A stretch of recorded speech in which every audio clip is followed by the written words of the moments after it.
When I first heard about crypto, it was introduced to me by Miss Liza. So I thank her for that. Palakpakan niyo naman si Miss Liza. When she came to me and she told me about crypto, I thought she was talking about pulverized meteorite from outer space. Crypto with a K. I was texted by IZ and Santos. I'd like to thank them. Kasi sabi nila, Doctor, make your talk very short and not technical because you might be embarrassed because that is the role of Dr. Su. There are many people I'd like to thank. Una, I'd like to thank Mr. Guapo Sean Lim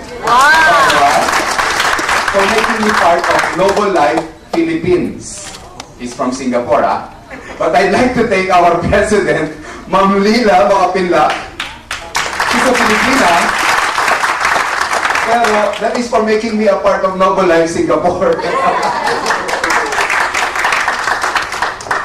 Of course, I'd like to thank Miss Liza dahil siya nag-introduce sa atin. And of course, si Professor Wang for being generous enough in bringing to the world, in bringing to our country. Yeah. In 1987 to 1989, that is the time that I graduated from UST. And then I went over to Makati Medical Center. Like what Dr. Su said, I did not believe being a traditional synthetic plastic doctor. Because si Maring Vicky, letter B, Vicky the B, ayan. And we were doing cosmetic surgery. And my specialty was either nose or breast.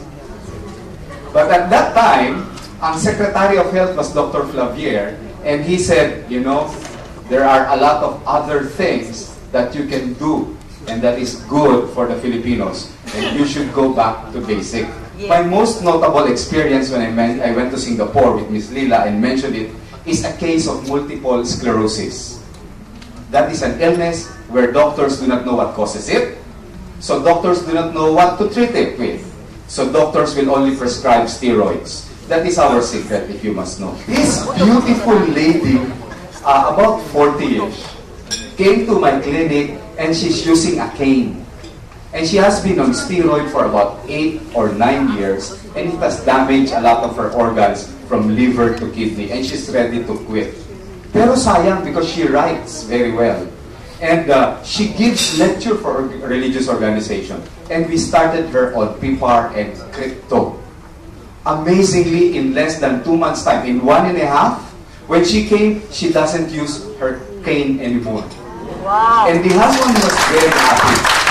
I started prescribing crypto, and I hope Dr. Su would now study it, for, not only for multiple sclerosis, but for a very popular illness now in the Philippines, and that is leukemia. The Republic Act 8423, and if you must know, it is a law promoting the use of herbal medicine by doctors in hospitals as part of our medical practice. And it is only the Philippines in the whole of Asia which has a law.